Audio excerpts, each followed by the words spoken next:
Assalamualaikum warahmatullahi wabarakatuh. Di sini kami dari kelompok 9 ingin mempresentasikan hasil diskusi kami yang berjudul Etika Negosiasi.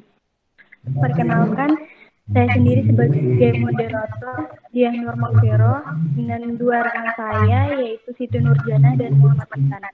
Untuk materi pertama akan dijelaskan oleh Siti Nurjana. Kepadanya dipersilakan.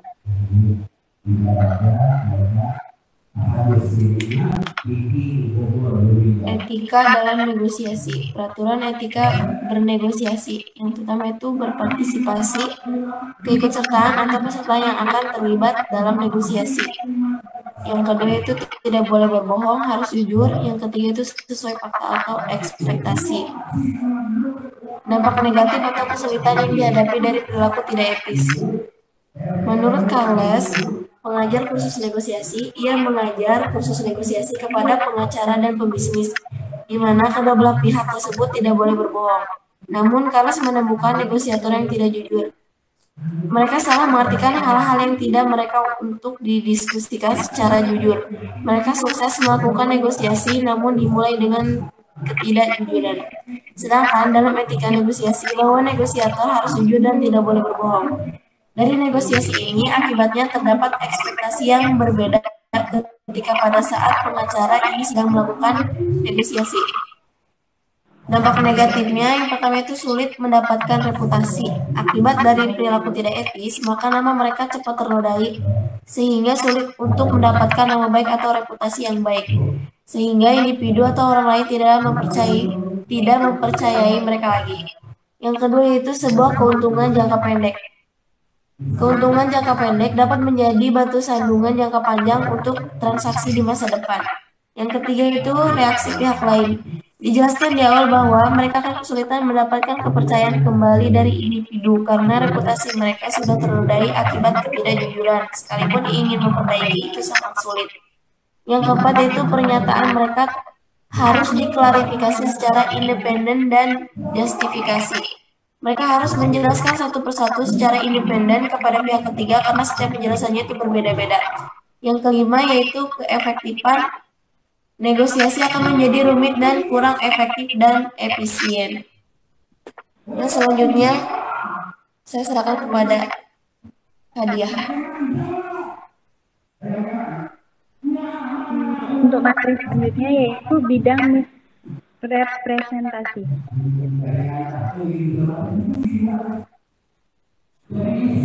Yang pertama yaitu kesalahpahaman afirmatif. Di sini seperti apa?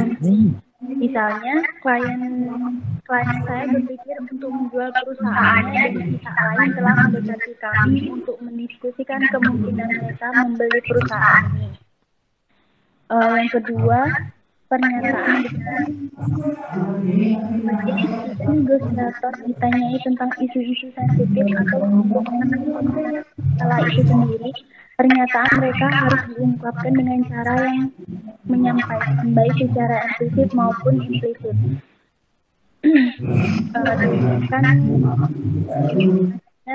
Secara benar. Mereka tidak boleh menggunakan setengah kebenaran yang mereka tahu akan menyebabkan berdebar salah memahami keadaan yang benar. Jika mereka tidak yakin berkata apa, mereka mungkin tetap diam. Namun jika mereka memilih untuk berbicara, mereka harus melakukannya dengan cara yang tidak menyesatkan. Yang ketiga yaitu kelalaian yang tidak diizinkan.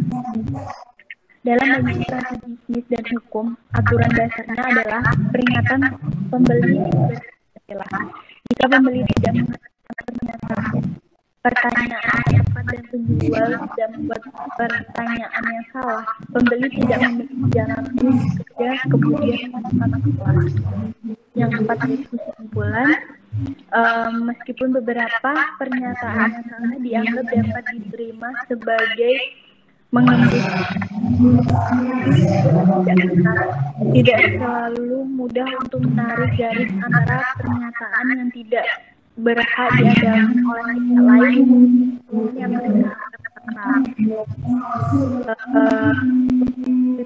yang akan dijelaskan oleh Muhammad Ihsan. Baik, sekarang kita masuk ke 3 aliran etika negosiasi.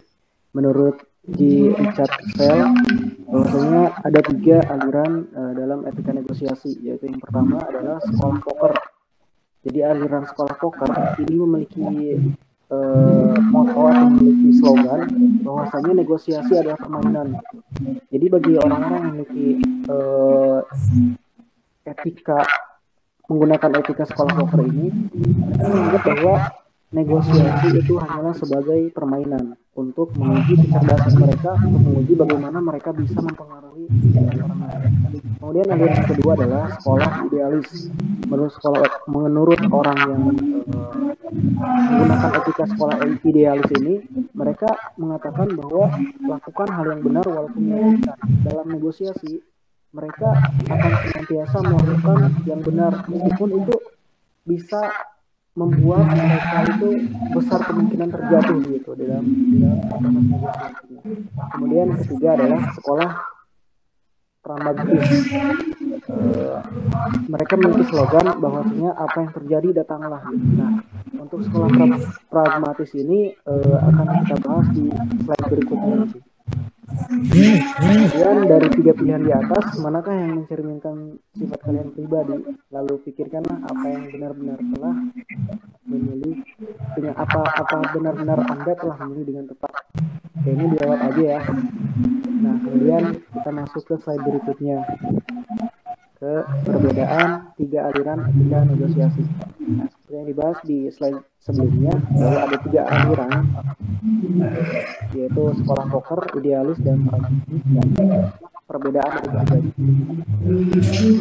Namun yang lebih ditekankan mungkin di sini adalah perbedaan dari idealis dan pragmatis saja gitu ya. Yang pertama adalah idealis cenderung realistis dan tidak banyak praktik, berbicara relatif tertutup namun to the point dalam penyampaiannya.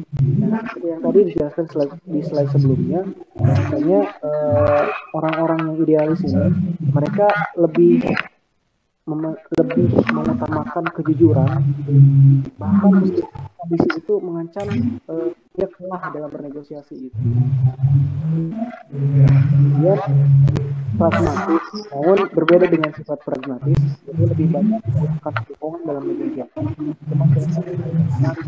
Sehingga pihak penawar tidak adanya identifikasi kebohongan dengan suatu kesepakatan. Jadi pragmatis ini dia cenderung lebih curang di dalam proses negosiasi. Intinya begitu. Kemudian kita ke slide berikutnya ya.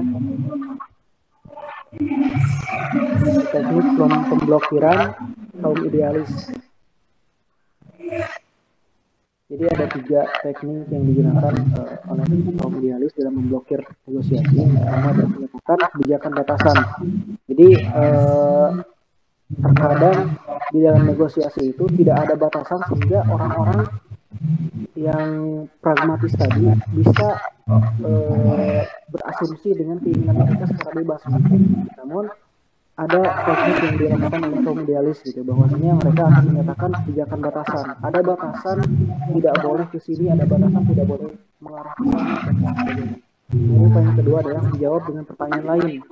Jadi ketika dikecoh, negosiasi ini dikecoh oleh kaum pragmatis, maka kaum idealis akan menjawab dengan pertanyaan lain agar tidak keluar dari tema negosiasi itu.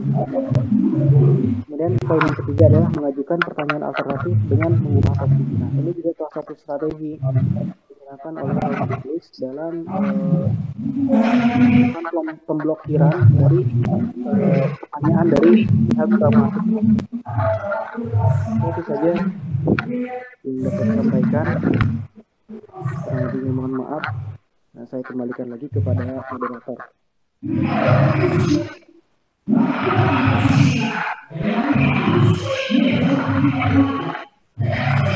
Terima kasih kepada teman-teman untuk materinya. Demikianlah presentasi dari kami. Maaf apabila ada kekurangan. Wabillahi taufiq wal hidayah. Wassalamualaikum warahmatullahi wabarakatuh.